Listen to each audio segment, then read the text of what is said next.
Introduction to Optimization, Questions for Screen Recording Task, Part 5, Neural Networks. Question 17. Watch Zoom Lecture 11. Following the definitions and the neural network presented there, derive the gradient of h with respect to W1. Definitions. Let u be a vector and let phi be a function of a vector. We will define phi on u to be phi on each element of u. Let capital phi tag be the derivative of phi u. We will define capital phi tag to be a diagonal matrix where each element of the diagonal is the derivative of the respective element on phi u. We will define our neural network to be fx, and it equals to phi2 of w2 multiplied by phi1 of w1 multiplied by x. Cv is a function on the vector v, and it equals half of the norm 2 squared of v. Hx is c on the vector fx minus y, the Jacobian of f with respect to x. So we have our neural network and we want to find its Jacobian. So we will derive it with respect to x. So the derivative is the derivative of the outer function, which is the derivative of phi2, and we can see it's a capital phi tag multiplied by the derivative of the variable. The variable is w2 multiplied by the function phi1. So w2 is independent of x, so we can write it as is, and phi1 is a function with a variable.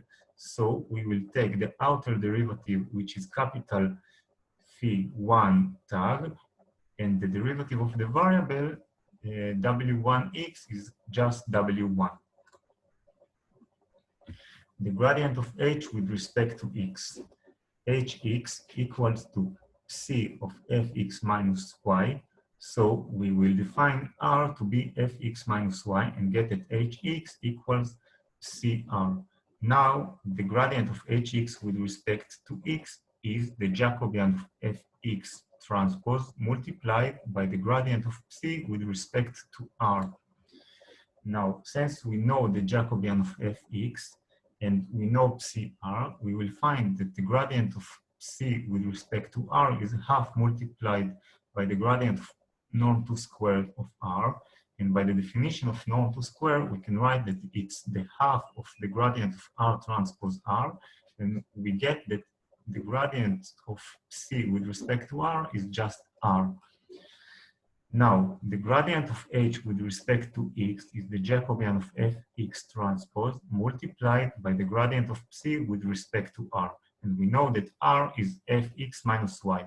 So taking the definition of r, taking the definition of the gradient of hx and the definition of the Jacobian, we finally get that the gradient of hx, the gradient of h with respect to x equals to w1 transpose multiplied with capital phi1 transpose multiplied by w2 transpose multiplied by capital phi2 tag multiplied by fx minus y.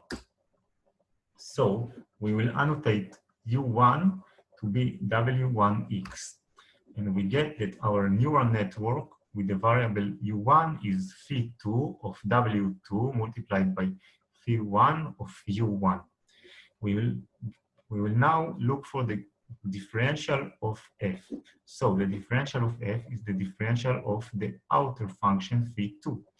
And we know that the differential of phi2 is the derivative of phi2 multiplied by the differential of the variable. So it's capital phi2 tag multiplied by the differential of w2 multiplied by phi1 of u1. So we know that the differential of, by the linearity of the differential, and since w2 is independent of u1, we can write that it equals to capital phi2 tag multiplied by w2 multiplied by the differential of phi1. So when looking at phi1, we can see that it's a function with a variable u1. So the differential of phi1 equals to the derivative of phi1, which is capital phi1 tag, and the differential of u1, which is d1. So we get that the differential of f equals to capital phi2 tag multiplied by w2 multiplied by capital phi1 tag multiplied by du1. So we got that the Jacobian of f is just capital phi2 tag multiplied by w2 multiplied by capital phi1 tag. Now we can write r with our u1 variable, and get that r is f of u1 minus y. We also know that the gradient of psi r is r, and we can write h of u1 as psi on f u1 minus y. So by applying all these definitions into the gradient of h with respect to u1, we get that the gradient of h with respect to u1 by definition is the Jacobian of f transpose multiplied by the gradient of psi, and when substituting all our definition into this expression, we get that the gradient of h with respect to u1 is capital phi1 tag multiplied by w2 transpose multiplied by capital phi2 tag multiplied by fu1 minus y. Now we want to find the differential of h. So the differential of h with respect to u1 is the gradient of h with respect to u1 transpose multiplied by the differential of u1. So by the definition of u1, we can substitute u1, the differential of u1 by the differential of w1x. And then we get the expression gradient of h with respect to u1 transpose multiplied by the differential of w1x. Now, since x is independent of w1, and by the linearity of the differential, we can write that it equals to gradient of u1 h transpose multiplied by the differential of w1 multiplied by x. Now here we have a scalar, so we can apply the trace function on a scalar and get no effect. And by the cyclic property of the trace, we can see that we can move x to the left of the expression and get that it equals to trace of x multiplied by the gradient of h with respect to u1 transpose multiplied by the differential of w1. Now we can look at x and the gradient, and we can by associativity close it in parentheses, and then we can write it as its transposed expression. So we got that this expression equals to trace of the gradient of h with respect to w1, which is actually the gradient of h with respect to u1, multiplied by x transpose. And this whole expression is transposed, so because we just want to annotate it differently, but we don't want to change it. And that multiplied by the differential of w1.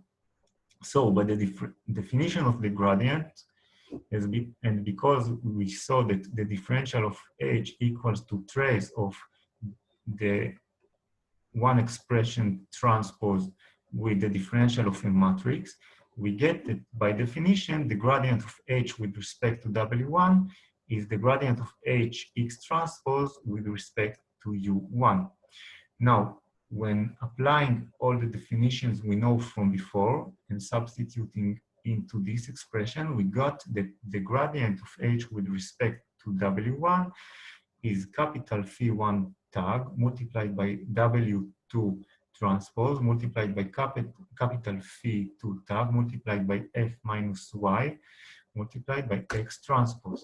So our final answer is that the gradient of h with respect to w1 is capital phi1 transpose multiplied by w2 transpose multiplied by capital phi2 transpose multiplied by f minus y multiplied by x transpose.